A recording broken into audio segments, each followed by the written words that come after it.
Assalamu alaikum wa rahmatullahi wa barakatuh. Qadrlik Facebook va YouTube kanalına barliq ijtimoiy tor aloqa vositalarida pillada ekranni ko'rayotgan qarindoshlar. Biz Qur'onni nazari programmamizniki 72. soniga keldik. Ustoz Kerim Zoir efendim Angliyadan, Londondan, ben İstanbul'dan bu programı katılışıyordunuz. Hidayet kardeşimiz Gollandiya'dan sahne nazarlarında arkusupuna. Şurada kalıp 72. sene geldik elhamdülillah.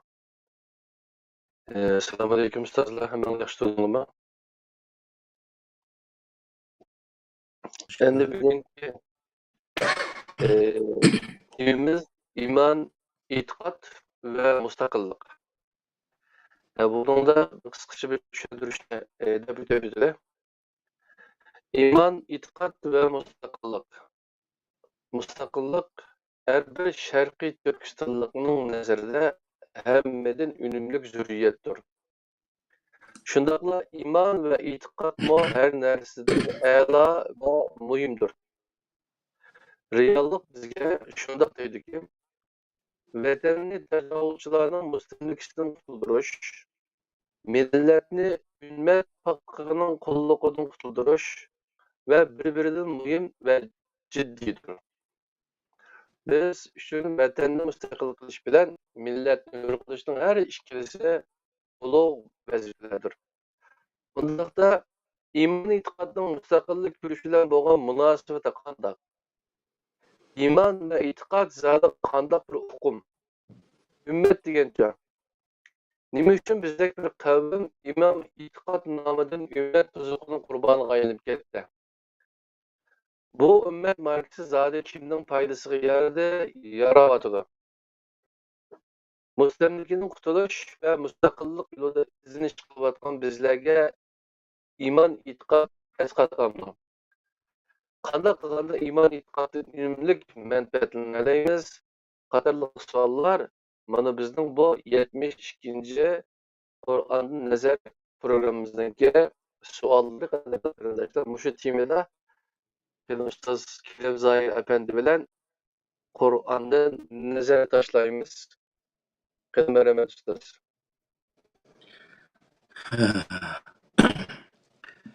Assalamu alaikum. Sizlarga qarshi hurmatli qarindoshlar. Hammalarning shu vaqt xayrli bo'lsin.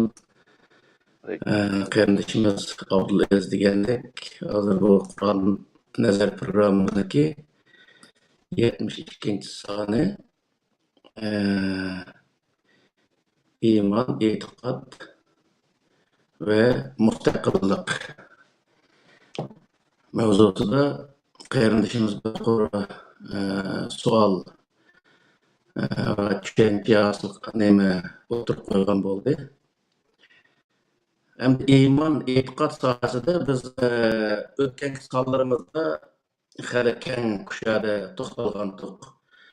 Bu jarayonda asosan islom e'tiqodi, islomda o'zi ishonishga tegishli bo'lgan, ya'ni islomning talablariga asosan ishonishga tegishli bo'lgan narsalar ustida hali keng kushada to'xtaldik va boshqa sohadagi imonga munosabatli boshqa sohaga oz vaqt ajratgandik.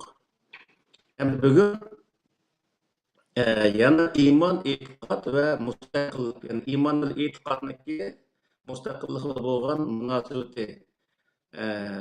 Bir odam iymon etsa, iymoniga e'tiqod qilsa, u odam mustaqillik uchun kurash qilish vazifasi bo'lmaydi. Ya bo'lmaydi. Bu iymon, e'tiqod, islom diniga ishonish va hokazo bu ishlarning o'zi bu mustaqillik bilan o'zi Alloh yo'q ishlarmi? Yoki mustaqillik to'sqinlik qilgan ishlarmi? Bu sohaga munosabatli holatda bir javob berildi. Iymon ishonish, qasam qilish, xotirjam qilish degan ma'nolarni ifodalaydi. Biz shu iymonning bobida buni keng ko'lamda degan to'q. Endi iymon kelimasiniki Qur'onda kelgan iymon kelimasini asosan tarjima qilganlar ishonish, ya'ni shu Allohga ishonish, payg'ambarlarga ishonish, oxiratga ishonish, malaikalarga ishonish, kitoblarga ishonish degan shu 5 ishonishni asos qilib so'zlaydi. Asosan dinga ishonish, umuman aytganda dinga ishonish maqsadida tarjima qildi. Shuning uchun bu Qur'ondagi nurg'un ish-harakatlarning o'zidami shu ish-harakatlar sohasidagi ishonish kelimasi kelgan vaqtidami uni shu iymon bilan munosabatli qilib shunday o'zi ma'ni etadimdi. Aytganligi uchun bu yerdagi ishonishdagi nuqtaliq o'zi maqsad boshqaga burilibmi ketadi ba'zi vaqtida. Shuning uchun bu yerdagi ishonishniki boshqa turlari bormi yoki bo'lmaydi? Iymon, ya'ni Qur'on iborat Allohning kitobi, yana islomga ishonish bilan bizniki mustaqillik ishimiz orasidagi o'zi munosabatda bir o'zi qarama-qarshilik yoki hech qanday aloqasi yo'q bir ishlar bormi degandek bunda bir savol tushdi. Nurg'un odamlar o musulmon bo'lish, o bizniki mustaqilligimiz bilan hech qanday aloqasi yo'q degandek mazmundan tushunib olgan. Shuning uchun bu shu o'zi mavzuni bugun shu suhbatning o'zini o'rinlashtirishimizdagi maqsadning biri shu ikki orasidagi munosabatni xalqimizga bir kuchimizni yetishicha tushuntirish.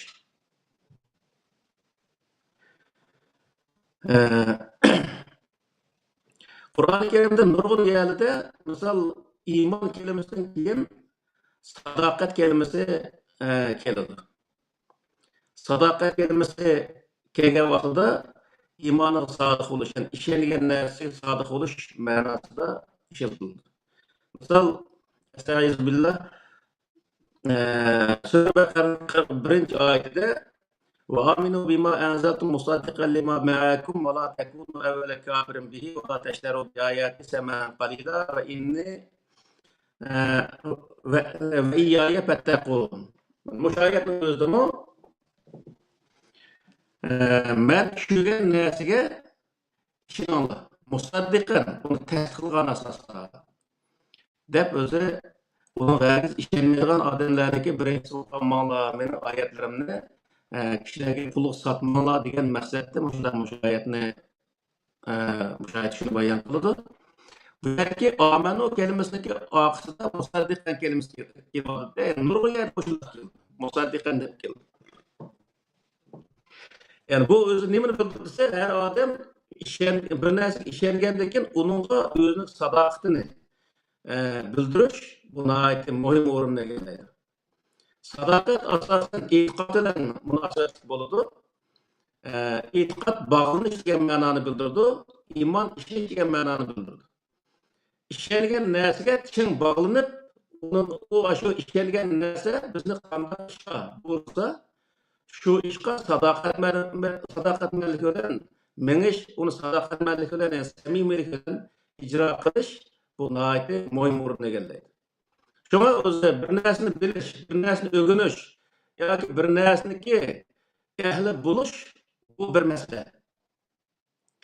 Lekin uning bo'lgan samimiyat, mas'uliyat uningdan o'zi ustun o'rin turadi.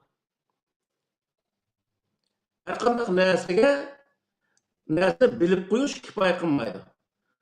Bilib qo'ygandan keyin uni samimiyat bilan, mas'uliyat bilan uni ijro qilish, to'g'ri shaklda ijro qilish u o'zi muhim o'ringa egallaydi. Shuning uchun Qur'oni Karim har qanday iymondagi oqsida sadoqatni, uning bo'lgan sadoqatni, samimiyatni va ba'zida ixlosni keltirib, ixlos kelimasi keladi. Xolis holatda uning qarshisida hech qanday bir narsaning o'zini ta'ma qilmasdan, ya'ni men bu yaxshilik qilaman, uning badali cho'qim Alloh taolo menga jannatni berish lozim. Yoki men jahannamdan qutuldirish lozim. Yoki katta men undan rozi bo'lish lozim degan umidi bo'lmasdan, uni haqiqiy insonlik nuqtasi turib, men bu yaxshi bir haqiqiy inson bo'lgan bo'lsam, men buni qilishim kerak degan nuqtada turib qilishning o'zini Qur'oni Karim bizga ta'kidlaydi. Qur'onda ham bunday sohadagi oyatlar nihoyat ko'p. Yani iman kelimesi mesela asasen bu Kur'an'daki iman kelimesi bay degenge o'xshash shu 5 narsaga ama ahli va jamoaning dinida 6 narsaga ishonishni asos qiladi. Qur'on 5 narsaga ishonishni asos qiladi asosan.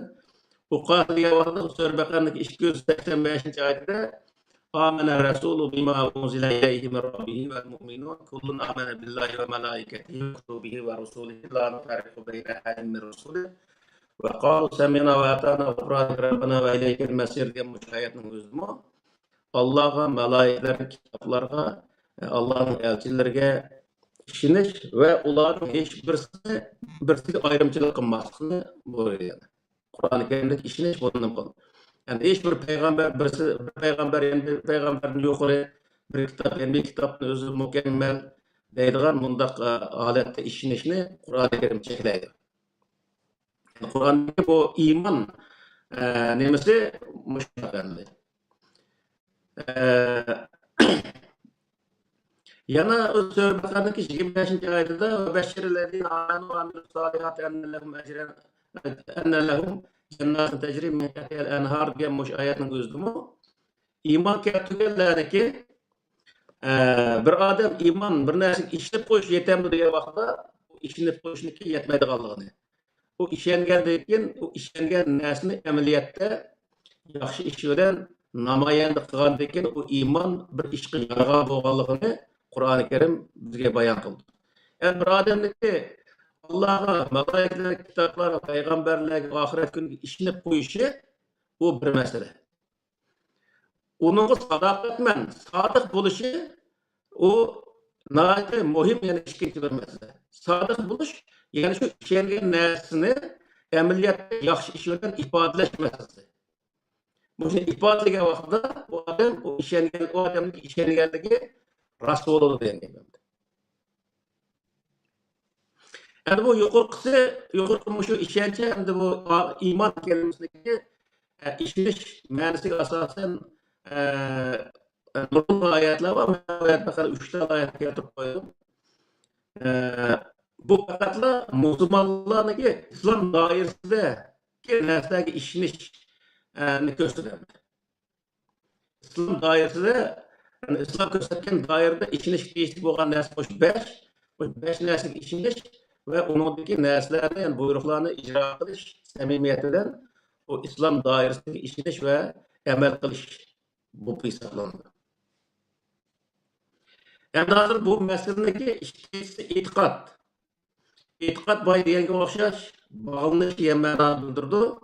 Bog'lanish deganing o'zi bir narsaga ishongandan keyin u narsaga o'zini bog'lash, yani u narsaga o'zi samimiy bo'lish, shunga o'zini bildirdi.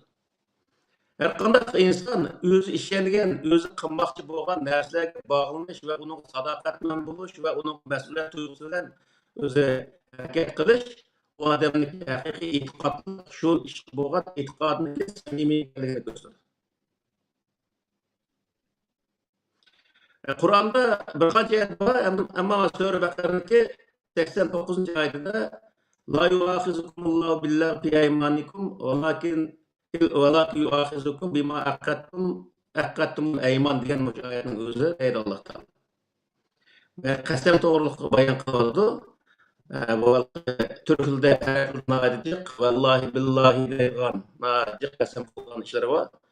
Bu qasamdagi undaq og'izdan odat qilgan qasamga Alloh taolo hisoblanmaydiganligini, lekin aqadtum ayman uning haqiqiy bog'lanib turib, shu narsa rostmi shu deb xalqlarning o'zini ishontirish uchun qilgan o'zi haqiqiy o'zi ishontirish uchun qilgan bundaq o'zi asoslik qilgan bundaq o'zi nimasiga qasamga tushadigan vaqtida qasamni Alloh taolo qiyomat kuni hisob qiladi degan gap. Demak, bu yerda bir narsaga bog'lanish va uni amaliyotda uni bir narsa chiqarish uchun uni o'zi harakat qilish bu odamniki e'tiqodliq, ya'ni shu ishga bo'lgan e'tiqodni ko'rsatadi.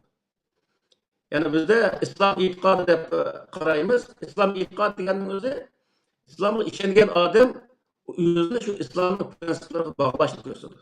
Yani islom dinida ko'rsatilgan prinsiplarga o'zini bog'lab, shu o'zi prinsip asosida harakat qilish. buni e'tiqod deb ataydi Qur'on. Shuning uchun bir narsaga ishonish masalasi bir o'zi nihoyatda o'ng'ay bir masala, ammo uningga e'tiqod qilish, unga sadoqatmandlik bildirish, uni xolis niyat qilish, samimiylik bildirish va eng oxirgi yo'lsa mas'uliyat tuyg'usi bilan harakat qilish, bu nihoyatda o'zi muhim ekanligini Qur'on bayon qildi. Bu mas'uliyat sohasida Alloh taolo Qur'oni Karimda nurg'un yerda bayon qildi. Masalan, "Summa tus'aluna yawmizin anin na'im" degan oyatning o'zida her qanday inson o'ziga berilgan ne'matga mas'uliyat tuyg'usi bilan o'zi harakat qilishni, shu o'z ne'matga bo'lgan o'zi ne'matni, ya'ni Alloh taolo qiyomat kuni u odamni shunday so'raydiganligini, buning o'z ne'mat bildirsa, inson har bir Alloh taolo bergan ne'matdan o'zini so'roqqa tortib turib, men shuning barobarga qanday ishlarni qildim deb o'zida bir mas'uliyat tuyg'usi his qilishni Alloh taolo Qur'onda oyat, unga o'xshash nurli oyatlar bor, shunda bayon qiladi. U nima degan vaqtda inson har kunlik haqiqatan qilgan ishida o'zini to'g'ri ish qilgan yo xato ish qilganligini bir qatim hisobga tortish, u bir o'zi yaxshi bir ish ekanligini, agar hisob tortmasa odam u xato kirib ketganligini, oxirsida o'zi qutlanmaydigan bir xato bir yo'lga berib qolganligini Qur'on nurli yerda bayon qildi. Yani demek nima degan vaqtda her bir inson har bir qadamda, har bir ish harakatlarida o'zini mas'uliyatchan o'zi tutish, mas'uliyat tuyg'usi yuqori bo'lish, u har qanday bir ish bo'lishini qat'iy nazar, u ishning o'zini shu o'z loyiqida, mukammal holatda qilishga kirishish, bu o'zi mas'uliyat tuyg'usi insonlarda ifodalanadigan bir narsa. Shuning uchun o Qur'on mas'uliyatni nihoyatda yana yuqori o'rinda qo'ydi.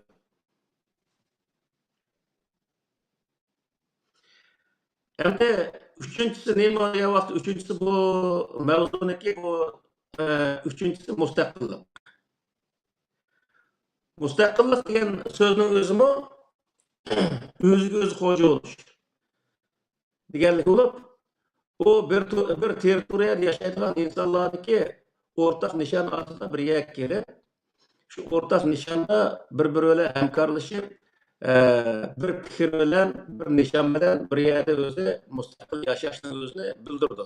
Bir o'zi to'plum asosan deyilyapti. Bo'lmasa har bir insonniki o'zining mustaqil fikri, mustaqil ish harakati va mustaqil huquqlari bo'ldi Qur'oni Karimda belgilangan misol. Hozir dunyoda shunday huquqlar bor. Her insonga berilgan ayrim o'zi huquqlar bo'ldi. Bu narsada har bir inson o'zi mustaqil bo'ldi.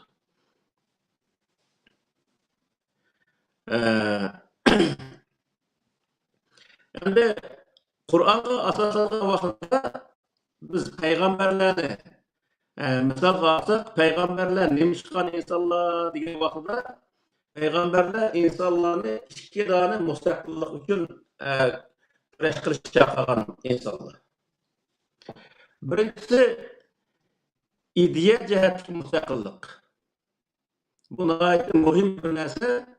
İdeya jihatda, e'tiqod jihatda faqat Allohga bog'lanish, Allohning bir bandasi ekanligini, uni ishonishniki nihoyat zarur ekanligini tunish va Allohga ishonishdan iborat shunga bog'lanishning o'zini ko'rsatdi. E'tiqod jihatda hech qanday bir inson, yani bir insonning yuqori emasligi, hammasi Alloh taoloniki yaratgan bir maxluq ekanligi, hech bir millat, yani bir millat emasligi, her bir milletke ve her bir şahsiga Alloh taoloniki ayrim holatda huquqni berganligini bilish, bu o'zi birinchi insondagi ruhiy jihatdagi bir mustaqillikni bildirdi. Yani inson mustahada, yani o'zining ruhiy jihatdagi mustaqilligini birinchi qo'lga keltirishi, bu her bir inson uchun nihoyatda muhim. Uning uchun payg'ambarlarning hammasi birinchi qadamda qilgan ishi nima desa, insoniyatni birinchi qadamda ruhiy mustamlikadan qutqizish. Butlar cho'qindigan yoki insonlar qul bo'lgan mundaq ishlarni qutqizish faqat Allohning oldida hammasi barobar ekanligini his qildirish bu payg'ambarlarniki birinchi qilgan ishi. İkinci qilgan ish turgan vaqtda ikkinchi qilgan ishi hamma inson barobar holatda insonlikda o'zining barobarligini his qilish va barobarlik uchun kurash qilish va barobar yashash o'zi bir barobar yashaydigan bir jamiyatni qo'lga keltirish uchun kurash qilgan. Buni misol olsak, Musa alayhissalom, Talut, Davud alayhissalom, Muhammed alayhissalomlar mana shuniki misol bo'ladi. Misol Musa alayhissalom o'zining zulmidan Bani Isroilni qutqizib, biz misolga o'xshashli bir odam, sizning hech qanday birimiz kam emas, haqiqatda Alloh taolo bergan haqiqatda hammamiz o'xshash degan o'zi shuar ostida Bani Isroilning o'zini elib, shu Misrdan hozirgi Falastinga qaytib keldi. Keyin Davud alayhissalomniki, ya'ni Talutniki yetakchiligida o Davud alayhissalom bo'lgan, shuning bilan o'zi dushmanni o'zining tuprog'ini qo'g'lab chiqarib, mustaqil o'zi bir davlatni qurdi. Davud alayhissalom shu yerdan davlatdagi birinchi podshosi bo'ldi. Talutdan keyin undan keyin Sulaymon alayhissalom podsho bo'ldi.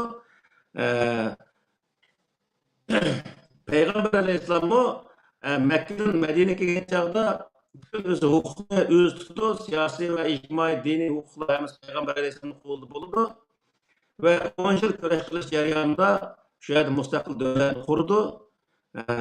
Uningdagi o'zi Makka, Madina va hamma shu Arab yarim orol nurqiyaning o'zini shu davlatniki bayrog'ining ostiga oldi, hokimiyat ostiga oldi. Bu nima uchun mustaqil deganda har qanday insonniki, har qanday bir to'plikniki o'zi huquqi u to'plikniki o'zi mustaqil bo'lishi bilan kafolatga ega bo'ldi. Yani hiçbir inson yoki hech qanday bir millat yana bir tajovuzchi millatning ostida turib o'zi undaqa huquqiy kafolatga ega bo'lmaydi. Uning uchun u mustaqillik dunyoda insonlar uchun berilgan eng o'zi qimmat bir narsa.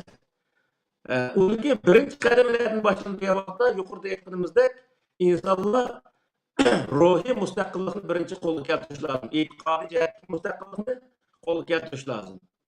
E'tiqod jihati mustaqil bo'lgan vaqtda biz o'zi Sharq Turkiston xalqining o'zini misol olsak, biz Xitoyning hech qanday o'zi bizning kam yerimiz yo'q. Xitoy inson bo'lsa, bizmi inson. Yevropaliklar inson, bizmi inson. Amerikaliklarga o'xshash inson, Xitoyga o'xshash inson. Masalan, dunyodagi insonlar insonlik nuqtasidan o'xshash inson. Bizni Xitoy besvelib, unda qirishiga hech qanday huquqi yo'q. Degan o'zi sohada ruhiy jihatdan bir qatim o'zi ozod bo'lish bu inson uchun muhim bir o'rin egallaydi. Agar u insonniki ruhiy ozod bo'lmasa, u inson hech bir zaman u mustaqillik uchun harakat qilmaydi.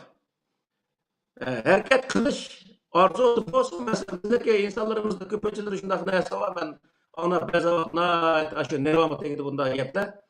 Biz mustaqil bo'lsak deb qo'ydi. Esa mustaqil bo'lgan ish yo'q. Mustaqil qilsa vatan degan narsa vatan o'zi mustaqil bo'lib qolmaydi. Uni mustaqil qilgan insonlarning qo'lidagi narsa u. Uni sen mustaqil qilgancha u vatan mustaqil bo'ladi.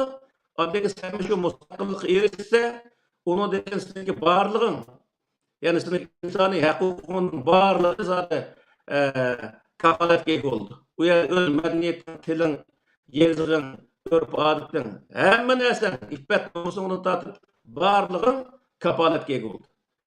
Bu mustaqillik bo'lmay turib, hech qanday bir narsa uniga bir ikki tonni berib qo'ysimi, lekin hech qanday bir narsa kafolatga ega bo'lmaydi. Shuning uchun bu yerda payg'ambarlarning tutgan yo'li nima degan vaqtda birinchi qadamda insoniyatning o'zini ruhiy jihatdan mustaqillikka erishtirish, ozodlikka erishtirish, ruhini ozod qilish. Ya'ni hech bir inson yana bir insonning oldida kam emas deydigan qarta. İkinci qadam ko'rgan vaqtda u to'plum hammasi huquq jihati barobar bir jamiyat qurib, shu yerda o'zi yashash, bu o'zi mustaqil bir davlat bilan kafolatga ega bo'ldi. Bu Vaqtda Sura Al-İmron'daki 64-oyatida Qul ya ehlel kitabi ta'alu ila kelimetin sevain beynena ve beynekum alla na'budu illallah ve la nuşrike bihi şey'en ve la yettehize ba'duna ba'den erbaben min dunillah fe in tevellu fekulu şehdu be ennena muslimun diyenmiş ayet. Bunun ayeti uçuk delil bulalaydı. Yani Allah'ın başka hiç bir narsa insaniyet dünyasında yani insaniyetin arasında bir insanın üstü turdan bunda bir narsa bulmaydı. İnsanın üstü fakat Allah var. Allah üstün turdu. Onun başka bir insan yani bir insanın üstün turduğun bunda narsa hiç bir yer yok. Bu yer Allah Teala insaniyet bergen hukukni diye bakmış ayette sevain beynena ve beynekum. İnsanlar özara okşaş diyen hukukunu bergen Allah Teala. Bütün insanlar mayli özü qaysi millet, qaysi özü örf adet qandaq rağdaki insanlar buluşluq etmese, insaniyet dünyasındaki barlıq insanlar hukukta Allah'ın aldı beraber.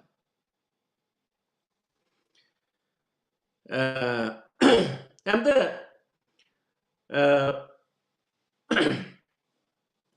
bu müstakillik degenin özü aşu yuqul diyen okşaş insanlar özündeki barlıq hukuklarını hukuk degenin ait keng bir dairedeki narsa bay degen okşaş tili, yezgi, örfü, adeti, medeniyeti iş qilib hamma narsa dini etiqadi hamma narsa tushunsa shuning ichida bo'ladi. İqtisoddan tortib yuz obro'chilik hamma narsa shuning ichida bo'ldi. U narsa qanday vaqtda to'liq qo'dildi degan vaqtda shu millatniki mustaqil bir davlat bo'lgan vaqtda u narsa qo'dildi. Mustaqil bir davlat bo'lmay turib hech bir zaman bu millatniki huquqlari to'liq qo'dilmaydi. Yani bir qism narsani bergan taqdirdami unda xalqi yuqori darajadagi huquqni hech bir zaman bermaydi. Shuning uchun o yerdagi bu Qur'onda deyotgan narsa nima degan vaqtda bütün insoniyatning o'zini kurash qilishga chaqirib nimaga desa barobarlik uchun kurash qilishga.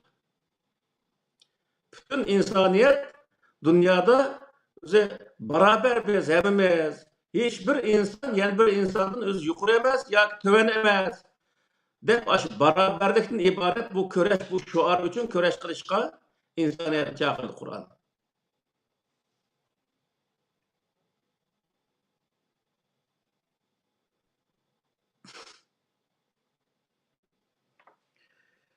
Bu yan bir tarafdan hazır iman ve itiqadniki mustaqillik bilan bo'lgan o'zi munosabati mana shunday bo'ldi. Ya'ni iman itiqad degani iman insonning o'zini faqat o'z namoz o'qish, ro'za tutishga mashg'ul qilmaydi. O'zining bütün huquqlarini qo'g'dashga chaqirdi. U qo'g'daydigan narsaga ishonishga va uning sadoqatman bo'lishga, ya'ni o'zining davosiga sodiq bo'lishga va davosiga sahib chiqishga buni chaqirdi iman. Onun için bütün peygamberler örnekler o göründü. O peygamberlerin hemmesi ödese şu tarihte şu zamanında bu özü hukuk için bu özü birlik beraberlik için köreş ötken. Mesela Kur'an'da imanın özünü Allah Teala imanın özünü halis işiniş halis işenmezlik. Bunda özü alet koygan. Yani insanlar hiçbir insanda Allah Teala işini mecburlamagan. Ama beraberlik için köreş kılış, özünün hukukları için köreş kılış diye vaqtda bütün küçüğden özü hukuku için, beraberlik için köreş kılış için Kur'an-ı Kerim insanlarını özü davet kılgan, çağırgan.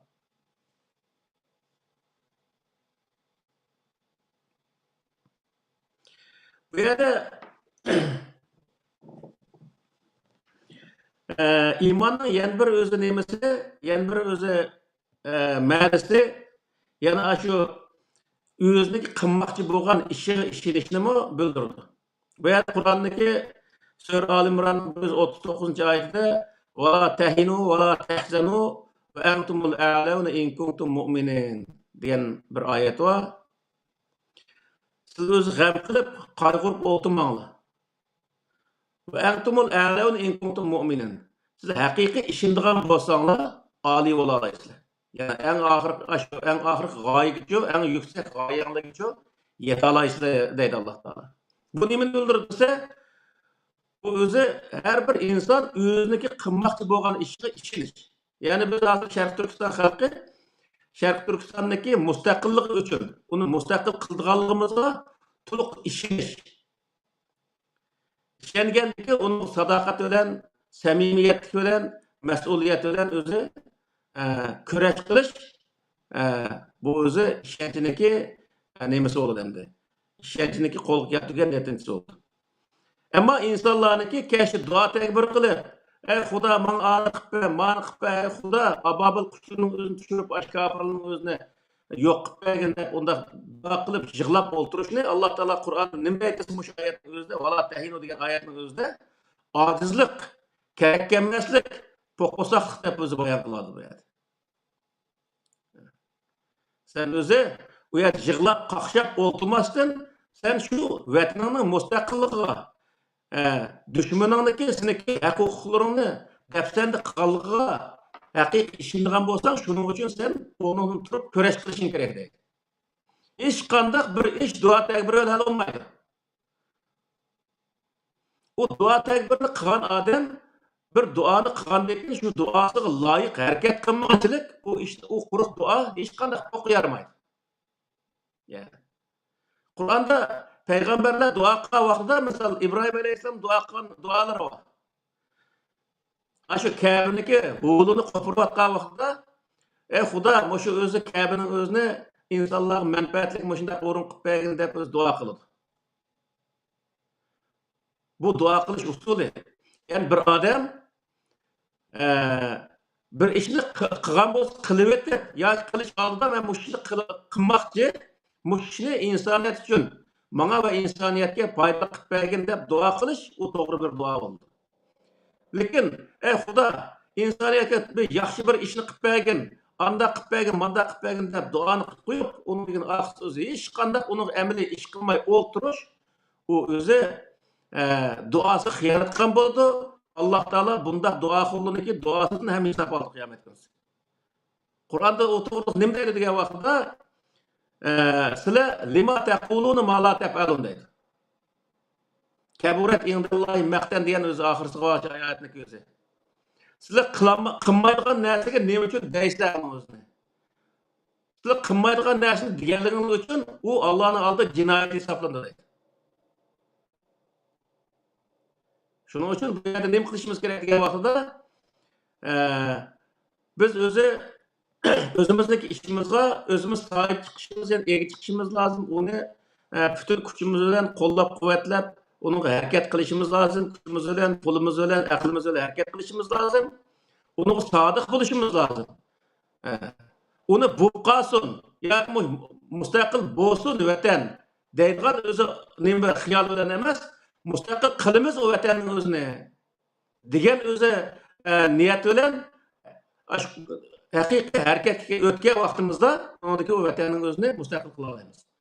Bo'lmasa kunda duo qilib, o qaqshab u yerda o'ltirish Alloh taoloniki beshnag'irisidan boshqa hech qanday ishga yaramaydi. Bundaq insonlarga Alloh taolo hech narsa bermaydi yani.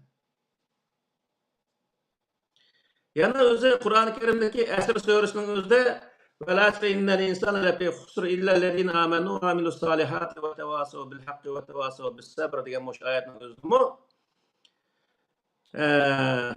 nima degan vaqtda ziyonda bo'lmaydigan insonlar haqiqiy ishlangan va ishonchisini yaxshi ishni qilish bilan amaliyotga aylantirgan, boshqalarga to'g'ri narsaning o'zini tavsiya qilgan va to'g'ri narsalarni tavsiya qilish va yaxshi ishni qilish, uning ishinish jarayonlarida o'ziga yetgan dushvorchilikqa sabr qilishga kishilarning o'zini tavsiya qilgan mushundaq insonlarning boshqasi degan vaqtida hammasi ziyon tortadigan insonlar deb Alloh taolo shuni bayon qildi. Ya'ni insonlar bir narsaga ishinib qo'yib, uni amalda qilmaslikning o'zimi bu inson ziyon tortadigan ish degan gap. Ya'ni biz Alloh taolo Qur'oni Karim degan o'z buyruqlarining hammasiga ishinib qo'yib, uning o'zini ijro qilmasligimiz bu bizni ziyonga oladigan narsa degan gap. Bunda Allah Teala yukarıda vel asr dep zaman bilen, asr bilen qasam qilish degan vaqtda tarixda yani zamandan başlap Muşu 4 işinin özüne birge etmanmagan insanlarga ziyan tatip kelganligi uchun muş 4 işini birlikte etmangan insanlar tarixda ziyan tatmagan. Eğer sizler mi muş 4'ünü birlikte etmansanızca ziyan tatmaysizlar deyilgandi. Yani bir insan yani biz hozirgi vaqtda vatanimizniki vatanimizni mustaqil qilishga ishinadigan bo'lsak, uni amaliyotda yaxshi ish bilan uni nim qilmay turib, amaliy o'zi ish qilmay turib, buningga amaliyot yaxshi ish bilan uni o'zini ifodalamay turib, u vatanning mustaqilligidan umid kutish tamoman xom xiyol degan.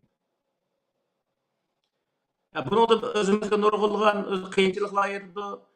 Buningga sabr qilish, boshqalarni vaqtida bu ishning o'ziga bu chidamasak biz bu ishning o'zi muddat bo'lmaydi deb u boshqalarga tavsiya qilish, nasihat qilish orqali bu ishning o'zi amalga oshadiganligini Qur'oni Karim bizga shunday bayon qildi yani.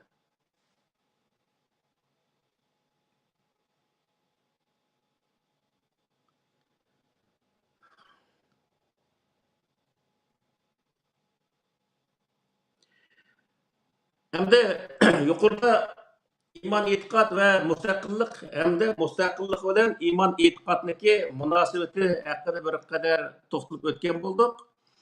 Yani hiçbir zaman iman e'tiqodning o'zi bir millatniki mustaqilligiga to'salg'i bo'ladigan, uni putlik ashar bo'ladigan bir narsa bo'lib qolmasdan, aksincha uni texmbek shu ishni qilib, u insonlar mustaqil, azod va boshqa insonlar bilan o'xshash huquqqa ega holatda yashashning o'zini Qur'oni Karim buyurganligining o'zini, Qur'oni Karimniki nihoyatda muhim o'zi amirlardan birisi ekanligini o'zini Qur'on o'zi bayon qilyapti yani. Hamda ummatchilik degan bir so'zlar bor. Ummatchilik deganni bir mana shu vaqtida bir yomon bir so'z emas. Bu nima degan vaqtida butun o'zi insoniyat bir ummat odat.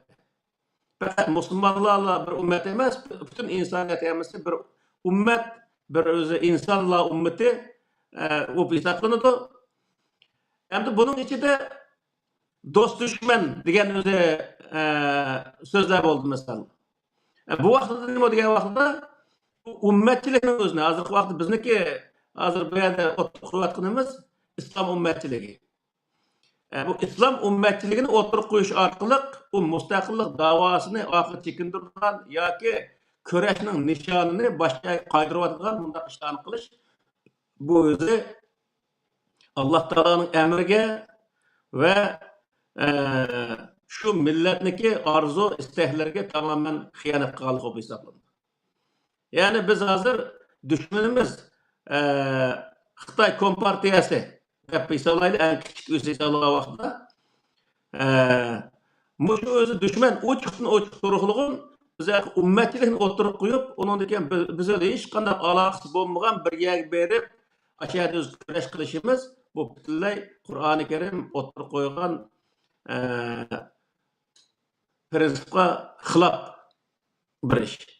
Yani bizdeki düşmanımız bo'lmagan, gerçi o Müslüman bo'lmagan taqdirda o bizdeki düşmanımız bo'lmagan, bizni vatanimizni tajovuz qilmagan, bir o'zi boshqa bir yerdagi insonlarni biz dushman tutishimiz Qur'oni Karimniki dushmani to'g'ri tunish nazariyasiga tamoman xilof ish qilgan bo'lamiz degan.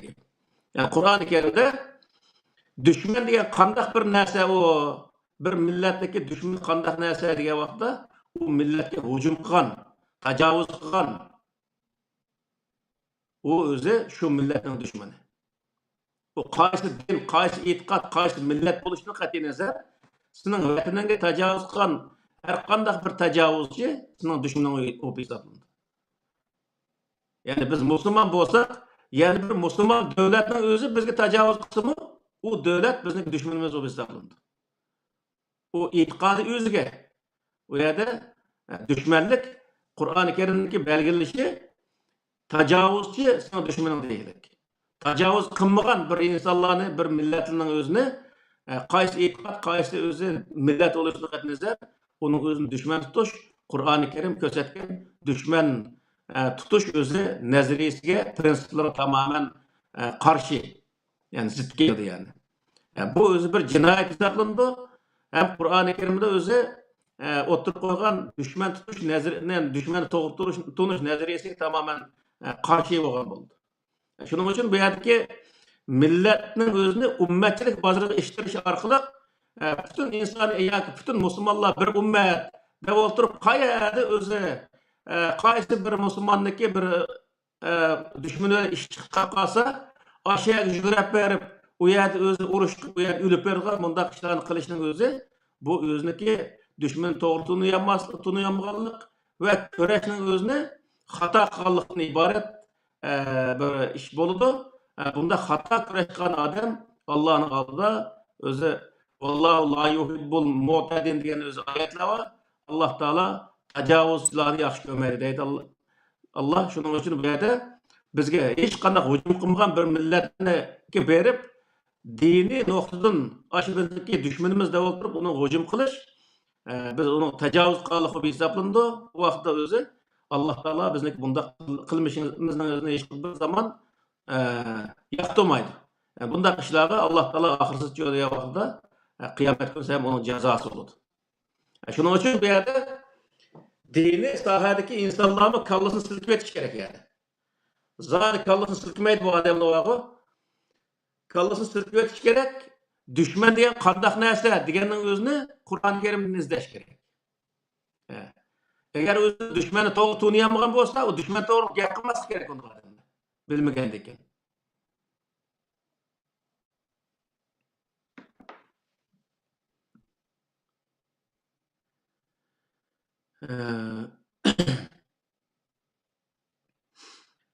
Şunun için biz özümüzün düşmandan vatanimizni azat qilish uchun bo'lgan narsani degan vaqtda birinchi o'zi vatanga bo'lgan ishonish, vatanni mustaqil qilish bo'lgan ishonch bo'lish lozim. Undan keyin uning qarta bir iroda bo'lish lozim. Uningga mas'uliyat tuyg'umiz bo'lish lozim. Qat'iy o'zi bu vatan meniki, uni qat'iy mustaqil qilishim kerak degan har bir Uyg'ur, har bir Sharq Turkistonlikda bundaq bir tushuncha bo'lish lozim, bundaq bir ideya bo'lish lozim va uning bo'lgan o'z jasorat bo'lish lozim. Öyle vatan müstakil boltu deb o'ltirish o'zi butunlay bir o'zi ham xiyolning boshqa narsa emas. Bundaq odamlar hech bir zaman vatanning mustaqilligi uchun kurash qilganligi hisoblanmaydi. Yani vatanning mustaqilligi uchun kurash qilgan odamniki o'zi qalbi bilan amaliy ish harakati, so'z harakatlar hammasi desa o'xshash bo'lishi lozim. Hem vatan uchun gap qilish lozim, hem amaliyotida harakat qilish lozim. İqtisodni ham bu ish uchun sarf qilish lozim. Kur'an neticede bu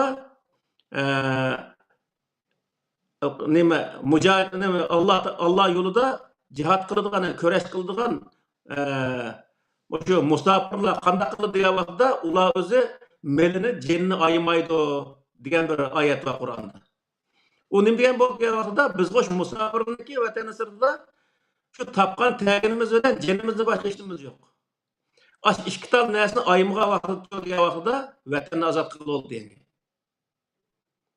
Şunun için biz özü aklımızı ve özümüzdeki tapkan teginimizni ve özümüzdeki bütün hayatımızın özünü vatanı mustakil kılış için bağışlığa vaktimizde o vakti o vatanı azat kılış nişanımızga çokum yetalayımız diyen. Yani bu iman itikadniki nəhayət özü vətənin müstəqilliyi üçün bolğan öz baxınışı, münasibəti nəhayət güclük yani. Heç bir zaman iman, etiqad insanların özünü vətənsiz yaşaşqa, sərgəmda olub getişkə vurmaydı. O özü başqa insanlara oxşaş, beraber yaşaşqa və özünün haqqı olğan vətəndə yaşaşqa və barlıq özündəki milli örf adetleri, dini etiqadı, medeniyeti hemen özünü toğru usulda qoğdap yaşaşqa haqqı bağlığını ve şunun için köreş kılışının nəhayət mühimliğini Kur'an-ı Kerim təkidləyir. Yani.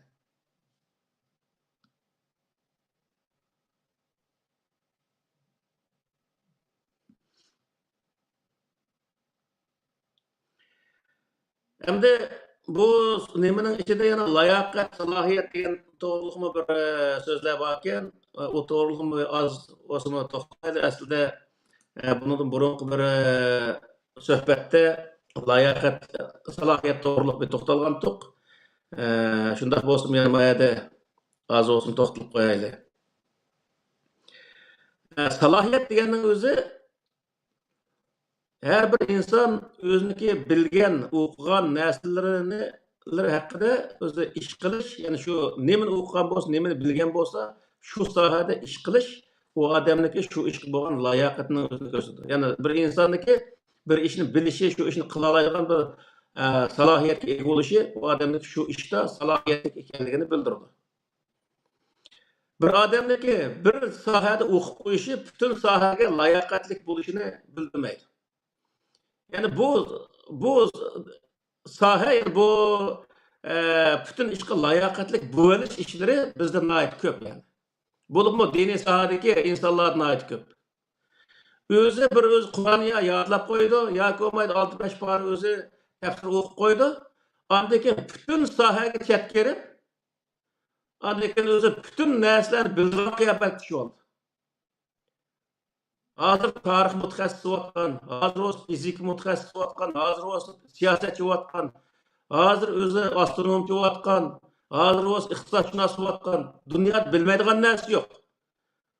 U Baydenning o'zini yaratmaydi hozir vaqtda siyosatda. Shunday holat chiqmoqda nurg'un o'zi insonlar. Shuning uchun bu layoqat, salohiyat deganning o'zi inson bir sohani o'qib, shuni bilgan vaqtida shu sohaga salohiyatli inson bo'ladi. Şu sahaga layoqatli bir inson bo'ldi degan gap. Boshqa sohani agarchi uniki ismini, boshqa sohaning ismini bilgan taqdirdami, uniki o'zi u sohaga uniki layoq qo'shmaydi. Ismini bilish degan o odatli bir narsa. Astronomiya deymiz, fizik, ximiya deymiz, undaq narsalarniki ismini bilish, o'ng'ay bir narsa. Lekin uni salohiyat bo'lish uchun degan vaqtda u yerdagi o narsalarni to'liq bilish. Mesela hazır astronomiya deymiz. Bunun salohiyatli insan biz bildiğin Erkin Sıdık aramızda çıkan birden bir Uygurlarla için çıkan alim Erkin Sıdık atımız bana aşına salohiyatli misal. Aşına koşuş nurgun özü aramızda zaman nurgun alimlerimiz var. Şu özünün sahasına salohiyatli insanlar. Yani demek bir ne diye vaxtıda her bir insan özü o'qib, şunu teki yetib, mana shu manda narsaga degan vaqtida shu sohadagi ishga adam salohiyatli bo'ladi. Ammo bir o'qishni o'qib qo'yib, butun dunyodagi ilm sohasiga men salohiyatli desa, u o'zi dot bir odam bo'ladi vaqtida. Nima uchun degan vaqtda hatto o'zining salohiyatini yo'qotgan, salohiyatini bilmagan bir odam bo'ldi. Shuning uchun Tayyip Erdo'g'anning bir so'zi bor, haddini bil deydigan. Her bir insan o'ziniki salohiyat doirasini bilib olsa, u vaqtda ikkinchi bir sohaga hujum qilmaydi, ikkinchi bir sohami o'zi rohat bo'ladi. O'zi o inson gap qilgan vaqtda o'ziniki salohiyat doirasida gap qiladi, insonlarni qo'shadi. Chunki bilib gap qilganligi uchun qo'shadi. Shuning uchun bizlarga salohiyat sohasida bunday diqqat qilishimiz lozim. Ondan keyin salohiyatning yana bir tarafi bizniki uzundan birisi shu da'vo ishlarimizda vatanning mustaqillik da'vosi, mustaqillik ko'rishi sohasida rahbarlarimizniki salohiyatlik bo'lolmaganligi nihoyatda o'zi bizning ishimizni shunday oxir chekintirib o'tgan, shu kun qilishimizniki asos sabablardan birisi bo'lgan. Yani tarixda bizdeki ecdatlarımız düşmanımız bilan qoralıq kurash qilish orqali hech bir zaman yengilmagan bo'lsa, lekin siyosat sohasida yengilib qolgan. Nima uchun degan vaqtda shu ishning beshi turgan liderlarimizniki salohiyat tuvan qolganligi uchun bizda o'zi bu o'zi nihoyatda fojialik holda oxirlashgan. Mesela 33-44-yillarda qurilgan Sharq Turkiston Cumhuriyetlerimi mana shu salohiyatniki tuvan bo'lganligi uchun mag'lubiyat bilan oxirlashgan. Bo'lmasa u yerda chiqish yo'li faqat yo'qmidi desa mumkin emas. O chiqish yo'li mutlaq bo'ladi endi. Shu vaqtda, ammo shu siyosatni to'g'ri qilib ma'lisa, siyosatni to'g'ri tushirgan vaqtda o'zining chiqish yo'lini topa oladigan endi. Shuni bilan o'zi ishlar qiladi.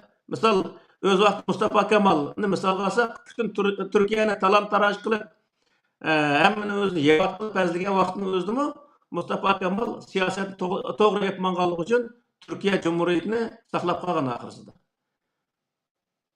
Her qancha o'z dushmanlik bo'lib ketsakmi biz Turkiyachilik bu dushmanlik bo'lib ketmadik mesela atrofidagi insonlarga.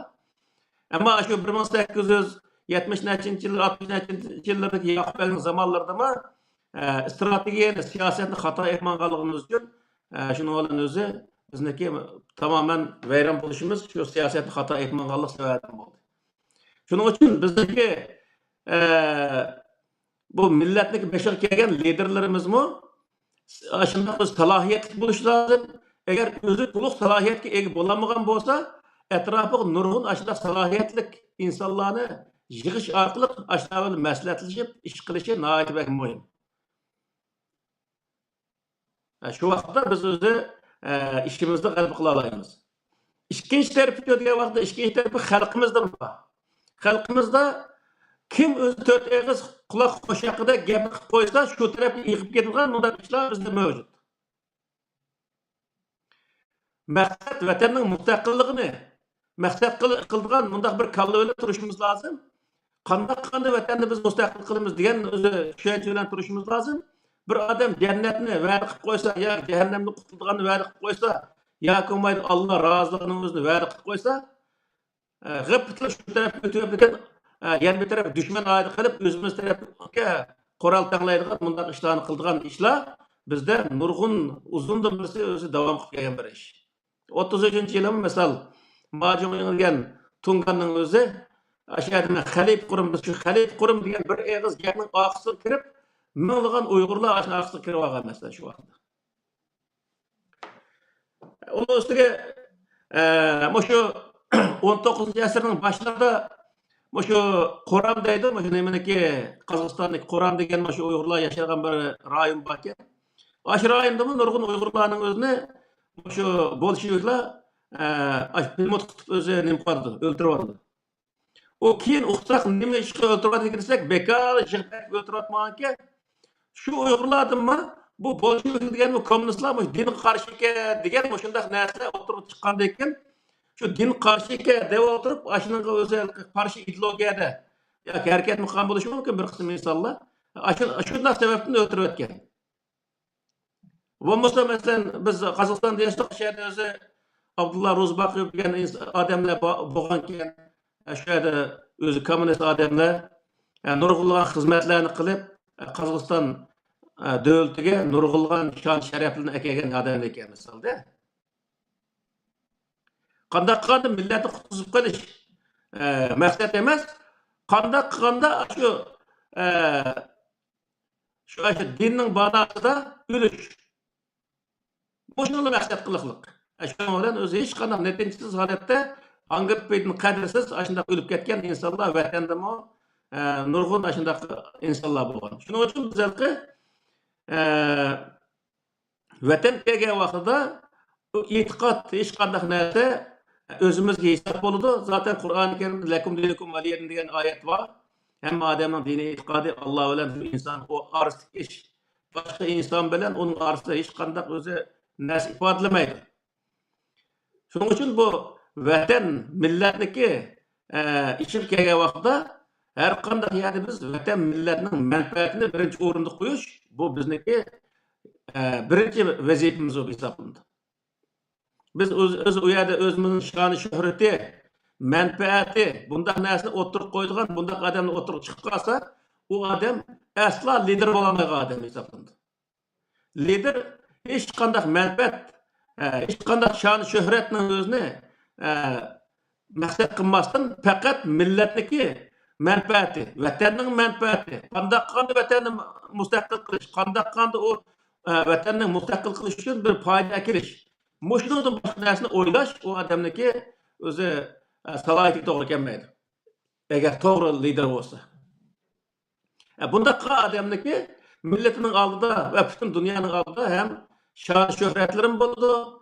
O adam hiçbir zaman aşkanmaydı. Şunun için bu lider bo'lgan adamlar iqtisod tamoq qilib yoki shon sharafning o'zini tamoq qilib bunda harakat qilish tamamen o'zi u liderlikka to'g'ri kelmaydi. Lider u turmuş kirishdan qo'rqmaslik lozim, o'lib ketishdan qo'rqmaslik lozim, har qanday o'z qiyinchiliklarni qo'rqmaslik lozim. Shunday bo'lgan vaqtida uningdagi insonlar uning erishidi, uningdagi u g'alabaga erishadi. Mesela Peygamber Aleyhisselam misal alsakma, Hendek uğraşının özünde bütün Müslümanlar neki qo'shig'i bir hassa osh bo'lsa, Peygamber Aleyhisselam'ın qo'shig'i ikki hassa osh bo'lgan. Bütün aşağıdaki Hendekni ko'lab qo'yib, düşmandan Madinani qo'g'daymiz deyotgan odamlar qo'shig'i bir talın toshni tengib olgan bo'lsa, Peygamber Aleyhisselam ikki tal tosh tengib olgan. Shu yerga insonlarning har birisi 1 metrden aş xandaqni ko'lgan bo'lsa, Peygamber Aleyhisselam 2 metr xandaq ko'lgan, yana boshqa insonlarning ikkisi jiqish qilgan. Bu Qur'oni Karimdagi bu payg'ambarlarning hammasi nima desa, liderlarniki o'zi bir nemisi. Liderlarga bir o'rnak. Lider degani men shunday bo'ladi degan gap. Hech qanday shon shavkat va hech qanday manfaatni asos qilmasdan faqat g'albini asos qiladi. G'albini nishon qiladi. O vaqtda o adam o g'albiga yeta oladi. Yoki shu g'albiga yetish jarayonida o'lib ketmaydi. O hech qanday o'lim, hech qanday narsadan qo'rqmaydigan o'zi mana ruh bilan o'tib chiqadi. Shu vaqtda o'zi bu ish bo'ldi. Bo'lmasa azroq bir ishni qilib qo'yib, o'kirib yetib olsa, unda odam aslo liderlik qilmaydi.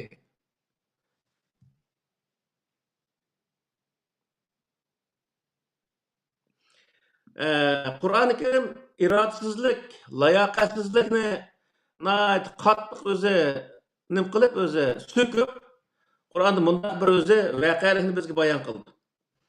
Ya'ni Sura Isro'niki 4-oydan o'zi 11-oygacha oraliqdagi voqealik Bani Isroilning voqealigi va qadayna ila Bani Isroila fil kitob la tufsiduna fil ardi marratayn va la ta'lamuna uluwan kabira degan bosh oyatning o'zida ikki qatim mag'lubiyatga uchraganligi Bani Isroilniki. Birinchi qatimki mag'lubiyatning o'zi bo'lgan vaqtda ular kuchli bir o'zi dushmanning kelganligi va ularning turayotgan yerlarini tamoman to'p-to'z qilib ketganligi. Ikkinchi qatim qaytib kelgan vaqtida u o'zi Bani Isroilga nurg'ulg'an o'zi nimalar bo'lganligi, misol sonning oshqanligi, yani yillardan keyin keldi o 20-30-50 yildan keyin kelgan ish bo'lg'achqa oraliqda o baljaqil tug'ilib, nurg'ulg'an soni ko'payib, pul mol tepib, nurg'un o'zi beyib, qurol-yarog' setvoqidek shunday bir holatga kelganligini bayon qildi. Ammo Bani Isroil nima ish qildi? Degan vaqtida shu vaqtda Qur'onda in ahsantum li anfusikum va in asatum falaha degan oyatning o'zida agar shu vaqtda sizlar yaxshi ish qilgan bo'lsangiz, o'zingiz qilgan bo'ladinglar. Shu vaqtda sizlar osonlik qildinglar. Sizlar shu dushman qarshi kurash qilish maydoniga chiqmadinglar, Qur'onni ko'tarib chiqmadinglar. Chiqmaganligi uchun u sizlarning o'zingizlarniki ziyniq bo'ldi. Shu vaqtda nima bo'ldi degan vaqtda Faiza jaa va'dul axirati liyasu'u wujuhakum va yadkhulul masjida kama dakhalu awwal marratin va yutabbiru ma la tadbira degan oyatning o'zida deydi. Ikkinchi qatimliq o'zi ularni vayron qilayotgan ish kelgan vaqtda, ya'ni dushman ikkinchi qatim bostirib kelgan vaqtda hattoki masjidlarga kelib bu ilqi Sulaymon alayhissalom solgan Baytul Maqdasning o'zini bayon qildi. Yani Baytul Maqdasni ko'rsatdi. Oshining o'zini to'p-to'z qilib o'tgandir dushman. Shu vaqtda siz nima ish qildinglar deb Alloh taolo Bani Isroil deyapti-da. Sizni qilg'ashinglar asa rabbukum ayyarhamakum. Xudo sen bizga rahim qilgin deb duo qilib o'tirdingizlar. Hozirgi musulmonlar o'xshash. Qo'lingga qilishni ilib, qurolni ilib chiqqan bo'lsang, dushmanga tetib, dushmanning o'zini yo'q chiqib tamoman imkoning bor. Uni qilmasdan uyda o'tiribsan, ey Xudo, bizga sen merhamet qilib, mush düşmanning o'zini mag'lub qilib bersa deb o'ltirganliging uchun ular kelib, putlay to'p-to'z qilib, odamlarni o'ltirib, vayron qilib ketdi. Buning o'zini sizlar o'zingizga ziyon qildinglar, o'zingizga qildinglar. deb Alloh taolo Bani Isroilning o'zini mushundaq tanqidlaydi. Yani öz ağızda ve in ottum oduna ve cehenna cehennem el kafirin hasira degan bu oyatning o'zidimi agar mushunda qilaversanlar biz mi o'zimiz sizlarga hech qanday yordam bermaymiz. Biz bununga o'xshash Alloh taoloning ne'matlarini joyiga ishlatmagan kafirlarga cehennemni zindon qilib, ya'ni cehennemga kirdiramiz odamning o'zini. Ya'ni ko'rgan kuning do'zaxning kunini ko'rsa, ya'ni biz deydiku ishning kunini ko'rsa deydiku. Aşındaq günü görürse deyin gibi.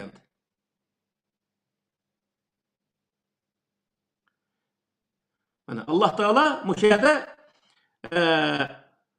ve cealna cehennem lil kafirin hasira degan bu ayetning o'zidimi aşu Bani İsrailning o'zini Allah Teala bergan ne'matni, ya'ni o yuqorida sanada o ne'matning o'zini, ya'ni nurg'un baljaqanli bo'ldi, sog'liqli ko'p bo'ldi, nurg'ulg'an iqtisodli bo'lgan shu vaqtda. Onun koral yaratını elip, ballarını korallandırıp, özlerini korallanıp, oturup çıkan bolsanlar, çok güzel galip kılatmanlar. Aşını kılma, Xuda bizge aşını düşmanın özünü yenip bergen. Hazırki Palestin'e maşu, İsrail Urvatqa yerge, Müslüman dua kıvatlığı, Babıl kuşlarını apırıp özü bir veyran kıp bergen dep dua kıvattan molluğu var. Babıl kuşlarını eğer Allah Teala evettiğen bolsa, Müslümanın beşe taşlaydı taşını özünü. Eğer şundaki şey olduğun bolsa. Bunda tok gerek emeğe Müslümanın ne gerek var dünyada? Şunun için bu yani Allah Teala devadı ki bu kafir oluş diye Allah Teala'nın inkar kılışla emez, Allah Teala bergen nimetlerini cair işletmezlik hem kafirlik. Bu şeyde Kur'an'ın özünde ve cehenna cehennemi lil kafirini hasirat degan bu ayetning özümü Allah Teala devadı ki biz bergen nimetini cair işletmegen adamlarga biz cehennemlik kılımız var.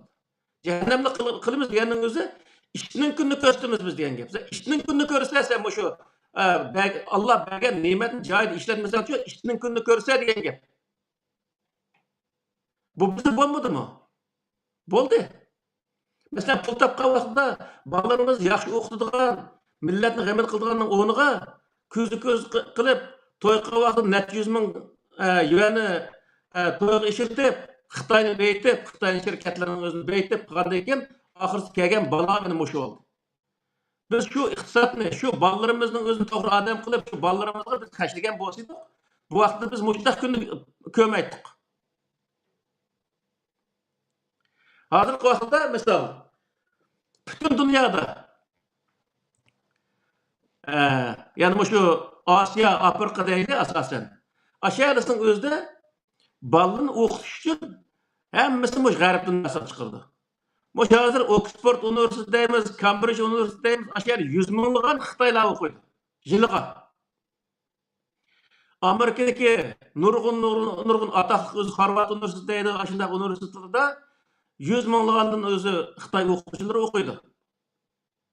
Xitaylar aşını desmi selip, aşının özünü, ballarının özünü okutup tekimbe terak kılış için aşını kılıvardı. Hem biz çoğu diye vakti pul tapqadı, Mısır'a çıkıp, Pakistan'a apırıp, Arap'ın memleketlerine apırıp, milletin özünü aşındaki okutuş arqılıq, milletin aldığı qat'i basmışsın. Yani quruq hikayenin sözler össün dep, aşındaki yolda okudu. Onun için biz bu gün qayıp qaldık. Eğer bizim halkımız haqiqiy bilim o'qitilmiş ballarımız degan bo'lsa, ballarning o'zini mushunda taratgan, dunyoni so'rayotgan, dunyoning xaritasini chizayotgan mushundaq davlatniki dağlıq üniversitetlere çıkıp durup o'qitgan bo'lsa, bu ballarımız hozirgi vaqtda dunyoda boshqacha bir o'zi Uyg'ur millati, boshqa bir millat bo'lgan bo'ladi. Taqdirimiz bunday bo'lgan bo'ladi. Yani şu 30'uncu yılları, 50'nci yılları çıkan Uygurlarını şu dinde oturup şu nimede Arabistan'da, Mısır'da ve Türkiye'de kalacak. Hatta Amerika akitildisi mi ketmeklik. Aşağı böyle okutup ballarımızın özünü kılaylı mı milletin gemini kıldığı adam olsun, bu halkaralık bir siyaset bildiği adam olsun, deydiğinin onunla bu imandan tiketidi degan bir quruq bir fatvo chiqarib lekin aşağıda ketganlik bolalarni aslında o'zi to'q kerak kelmaydigan bir o'qitish orqali o'zini va xalqni aldab yeydigan shunday bir aldamchilik tarbiyalab chiqib misol. Mana shu mo'llinlik dardida bizniki qancha ming'ilgan o'g'il qizlarimiz hozir shu Suriya, Afg'onistonda vayron bo'lib ketdi, o'lib ketdi misol. Qanchaligini aşağı turibdi. Vatan qancha ming'ilgan, qancha millionlgan Uyg'ur xalqi shu hozirgi qiyin kunlarda turibdi, qanchalik o'lib ketdi. Shu hammasi nima bo'ldi desa, biz o'zi xalqaro saviyada bir o'qishga yoki bo'lmaydi haqiqiy ilmga ahamiyat bermaganligimizni bo'layotgan narsa. Mayli Xitoyning shu to'simi aşağı berib, shuni o'zini o'qib, xizmat qilishning o'rniga qayerda yo'qolan bir o'zi bir mo'llining oqsiga kirib, o'zi vayron bo'ldi. Mana shunun hammasini nima degan vaqtda dunyoga layoqatli inson bo'lolmaganligimizning sababidan biz buniki bu kun qilib qolganligimizning ochiqdan oshkora o'zi dalil isbot degan. Mana shu Bani Isroil kelgan zulmniki hammasi Bani Isroil ma 40 yil kelgan zulm emas dedi. Necha ming yil burun Fir'avnni qo'lda kelgan zulm ma bizga kelyapti hozir. Nima uchun degan vaqtda biz shu Bani Isroilning shu vaqtdagi tutgan yo'lni tutganligimiz uchun. Eğer biz hazırki Yahudilerin yolunu tutsak diye vakti biz müstakilliğini kolga alayımız.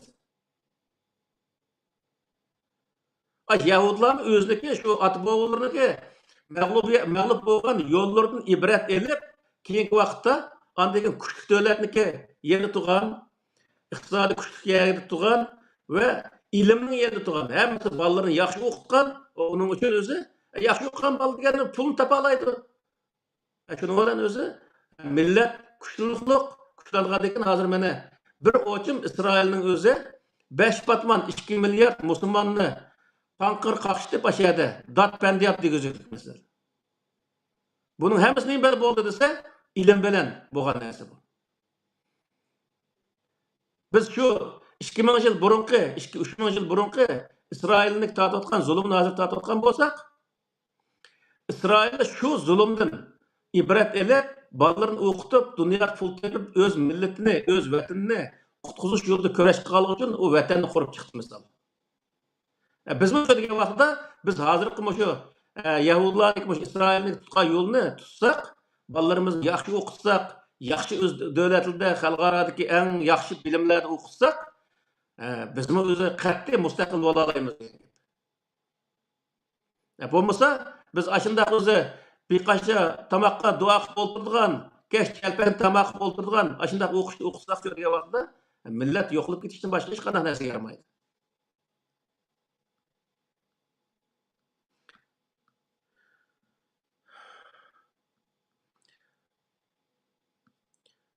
Shuning uchun biz mustaqillik deymiz. Mustaqillikning o'zida deyish bilan vatan mustaqil bo'lib qolmaydi. Vaqtga so'zlaymiz, vaqtga pulimizni beramiz, vaqtga jenimizni beramiz. Her qanday narsamizni aymagan vaqtida shu yo'lda andan keyin o vatan mustaqil qila olamiz. Undan keyin bizniki avlodlarimiz boshqa millat bo'lib ketmay, bizniki o'zi qanimizni davomlashtirdi, Uyg'ur degan bir millatni davomlashtira oladi. Agar Uyg'ur millati o'zining borlig'ini davomlashtiraman desa, hozirgi o'zi yo'lini to'g'ri tanlash lozim.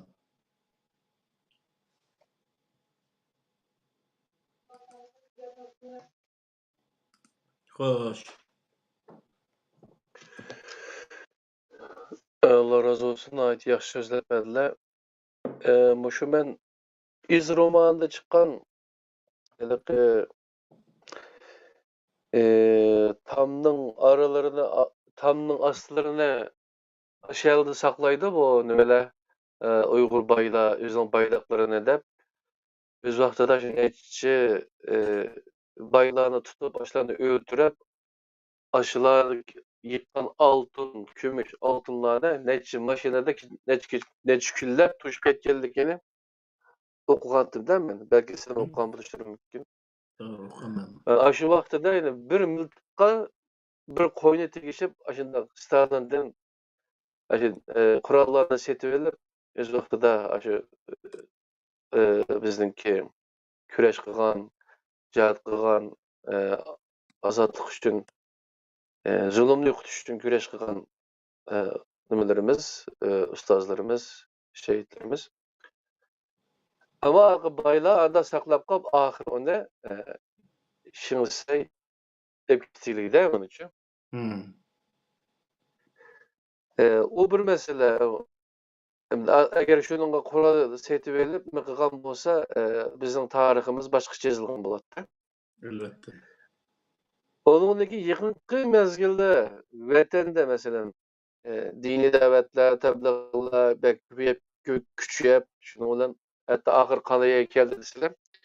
Bolalarni hukumatning maktabida o'qish yoki kofirning maktabida o'qish harom deb universitet o'qiyotganlar maktabni tashladi. Tashlab chiqib ketdi. Hatta biz sözlep herkes taşlamanglar, bu ilim fenninki kafiri Müslüman olmaydı. O bir ömür bizge esqatıdı, ihsas eden lazım. Dep, yine qaytırıp mektebiga o'qish davom qildi. Qilgan balımı ahırı, yine en ahırı kelgence yine taşvit qiluvchi, kallasi davolovchi. Aynen böyle. Olarning minisini yo'qliq. Onu meyle Xitoy yoki bo'lmasa bizning mollalar nima qilgan bo'lsa-mu, ama lekin nurg'un yosh bolalarning kallasi yuyilib, hatto o'zi qilayotgan ish yerlarini tashladi, xizmat nimalarni shu o yerga Xitoylarga burilishdi, masalan, deganga o'xshash shu. Chiqishlar oldu endi, masalan, neft ishlayotgan bolalar botdi, Poskam neft deymiz, Qaramay neft deymiz, yoki Maytaq deymiz. Eng yaxshi yerlarda ularning turmushi bek yaxshi. Aşılarımı hizmetini, namazda başlayan dinkiller, ularımı hizmete taşıdırlar. Hizmete taşılap, kapırık işleşik olmaydı, antamada da bir nurgu yerine bika kılırlar. Xitoydagi uruluş olmuş işte yergice. Evet. Ve teduayda kıl değil, mişerdi mi şu hazır? Mişerdi mi şu hükümetin mektubida, devletin mektubida okusa, kamada sokuyordu. Dinden hech qanday nima ololmaydi. O bu deb shu bolalarni bittaga bermagan. Bunda ishlabakchi. Bularning oldiga qanday o'tish kerak edi shu? Mush Turkiyada men bir yerimizde yaşadım.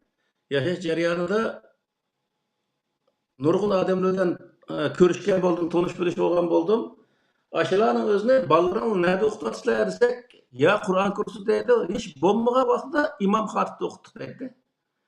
İmam xatib degandek bir gap bo'lmasa ham o'qimaydigan gapdi. O başqa masalan Chinar kollejda Nurullohni har xil ism bilan aytaq kollejlar borki, ashundaq kollejlarda ash mollaning bolalari o'qiydi. Mesela aş mektep açkan adamların balları hiçbirisi o'zi açkan mektepte okumaydı.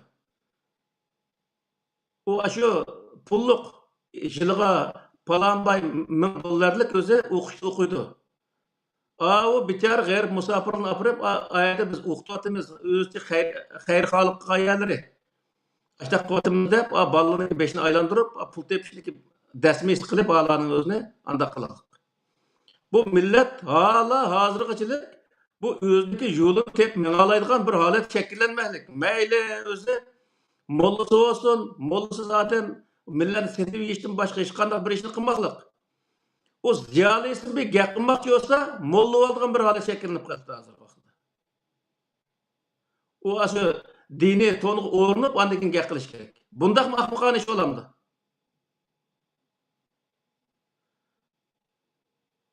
Demek ki bu milletdeki kıyılık sınıf getirdik ki bu şu dinni okumasa o bulmaydı o. Her kandak ilimni okusan şu dinnin içindeki neyse o. O dinnin sırtında bir ilim yok.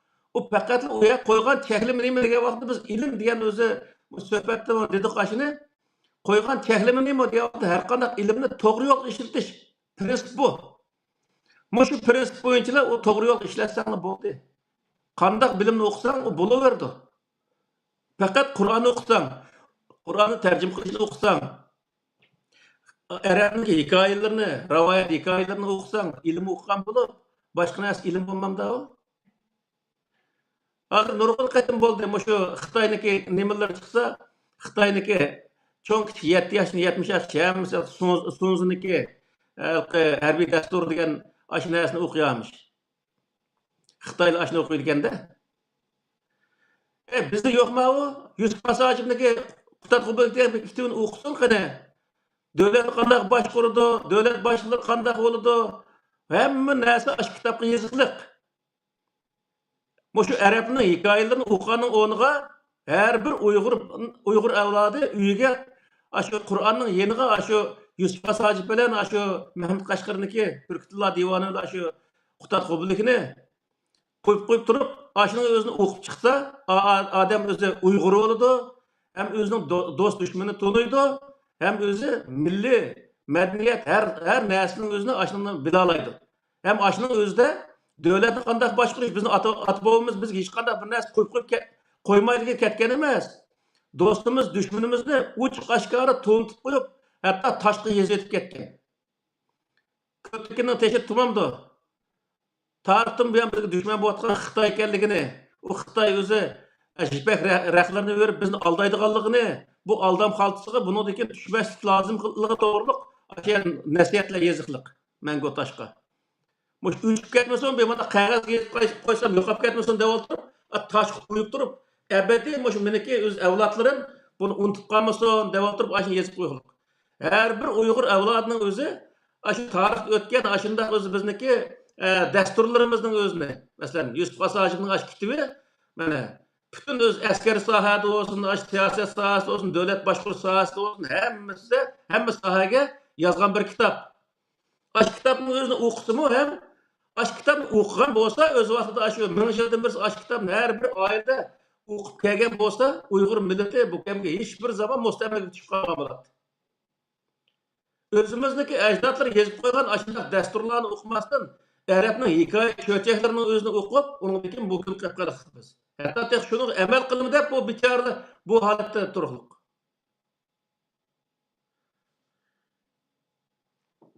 Şoňa biz her bir aýylda aşu özümizning taryhy, hazır men Nebijat Tursunniki qancha qism chiqdiki, Şarq Türkistan umum taryhy degan taryhlar chiqdi.